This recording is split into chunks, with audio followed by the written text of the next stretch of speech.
स्वामी विवेकानंद का जन्म 12 जनवरी 1863 को कोलकाता के एक प्रतिष्ठित परिवार में हुआ। उनका बचपन का नाम वीरेश्वर और औपचारिक नाम नरेंद्रनाथ दत्त था। उनके पिता विश्वनाथ दत्त कोलकाता हाईकोर्ट के प्रसिद्ध वकील थे, जबकि माता भुवनेश्वरी देवी धार्मिक, संस्कारवान और विदुषी महिला थीं। उनके दादा दुर्गाचरण दत्त संस्कृत और फारसी के ज्ञाता थे।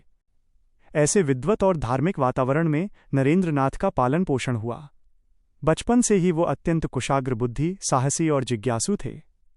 घर में नियमित पूजा पाठ और धार्मिक ग्रंथों की कथाओं ने उनके मन में ईश्वर को जानने और सत्य की खोज करने की तीव्र आकांक्षा जगा दी। नरेंद्रनाथ ने 8 वर्ष की आयु में ईश्वर चंद्र विद्यासागर के मेट्रोपॉलिटन संस्थान में प्रवेश लिया। आगे चलकर उन्होंने प्रेसिडेंसी कॉलेज की प्रवेश परीक्षा प्रथम श्रेणी में उत्तीर्ण की।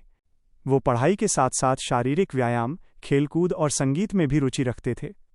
वर्ष 1881 में उनकी ऐतिहासिक भेंट रामकृष्ण परमहंस से हुई। प्रारंभ में वे तर्क करने के उद्देश्य से उनके पास गए थे, किंतु रामकृष्ण परमहंस ने उन्हें तुरंत पहचान लिया। गुरु कृपा से नरेंद्रनाथ को आत्म साक्षात्कार हुआ और वो उनके प्रमुख शिष्यों में शामिल हो गए। 25 वर्ष की आयु में उन्होंने परिवार का त्याग कर संन्यास ग्रहण किया और उनका नाम स्वामी विवेकानंद पड़ा। इसके बाद उन्होंने पैदल ही पूरे भारतवर्ष की यात्रा की और देश की सामाजिक, आर्थिक व सांस्कृतिक परिस्थितियों का गहन अध्ययन किया। उन्होंने देखा कि भारत आध्यात्मिक रूप से समृद्ध होते हुए भी सामाजिक और आर्थिक रूप से जर्जर है। यही अनुभव उनके विचारों और कार्यों की आधारशिला बना। 31 मई 1893 को स्वामी जी विदेश यात्रा पर निकले और चीन व कनाडा होते हुए अमेरिका के शिकागो पहुंचे। उस समय पश्चिमी देशों में भारत को हीन दृष्टि से देखा जाता था। विश्व धर्म सम्मेलन में उन्हें बोलने से रोकने के अनेक प्रयास किए गए। अंततः उन्हें 2 मिनट का समय मिला। 11 सितंबर 1893 को जैसे ही उन्होंने अपने भाषण की शुरुआत मेरे अमेरिकी भाइयों एवं बहनों से की, सभागार तालियों की गड़गड़ाहट से गूंज उठा। उनके विचारों की गहराई और उदारता ने श्रोताओं को मंत्रमुग्ध कर दिया। समय समाप्त होने पर भी लोगों ने उन्हें बोलते रहने का आग्रह किया। स्वामी जी ने अपने भाषण में सभी धर्मों की एकता, सहिष्णुता और मानवता के संदेश को प्रभावी ढंग से प्रस्तुत किया।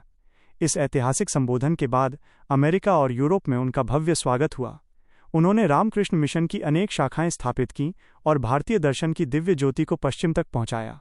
उनकी ओजस्वी वक्तृत्व शैली के कारण पश्चिमी मीडिया ने उन्हें साइक्लोनिक हिंदू की संज्ञा दी। जनवरी 1897 में भारत लौटने पर रामेश्वरम सहित अनेक स्थानों पर उनका ऐतिहासिक स्वागत हुआ। उन्होंने अमेरिका, इंग्लैंड और यूरोप में हिंदू दर्शन का व्यापक प्रचार किया। स्वामी विवेकानंद स्वयं को गरीबों का सेवक कहते थे। उनका मानना था कि शिक्षा का उद्देश्य केवल बाहरी सजावट नहीं, बल्कि मनुष्य के व्यक्तित्व का संपूर्ण विकास होना चाहिए। उन्होंने कहा था, यदि भीतर कुछ सार न हो तो बाहरी रंग चढ़ाने से क्या लाभ। उनका प्रसिद्ध मंत्र उठो, जागो और लक्ष्य प्राप्ति तक न रुको आज भी युवाओं के लिए प्रेरणा स्रोत है। 4 जुलाई 1902 को मात्र 39 वर्ष की आयु में उन्होंने ध्यानावस्था में महासमाधि ली। बेलूर मठ में गंगा तट पर उनका अंतिम संस्कार किया गया। भारत सरकार ने वर्ष 1984 में उनके जन्मदिन 12 जनवरी को राष्ट्रीय युवा दिवस घोषित किया, जो 1985 से प्रतिवर्ष मनाया जा रहा है। स्वामी विवेकानंद का जीवन और विचार आज भी युवाओं को आत्मविश्वास, सेवा और राष्ट्र निर्माण की दिशा में प्रेरित करते हैं। उठो, जागो और लक्ष्य प्राप्ति तक मत रुको। विवेकानंद जी का ये मंत्र आज के युवाओं के लिए सफलता की कुंजी है। उम्मीद है कि इस आर्टिकल के जरिए आपको उनके महान व्यक्तित्व को करीब से जानने का मौका मिला होगा। अगर आप इस जानकारी से प्रभावित हुए हैं तो आर्टिकल को लाइक करें। इसे अधिक से अधिक शेयर करें ताकि स्वामी जी की दिव्य ज्योति हर घर तक पहुंच सके। आपके सुझावों और विचारों का हमें कमेंट सेक्शन में इंतजार रहेगा। बहुत जल्द एक नए विषय के साथ आपसे दोबारा मिलेंगे। तब तक सीखते रहें और आगे बढ़ते रहें।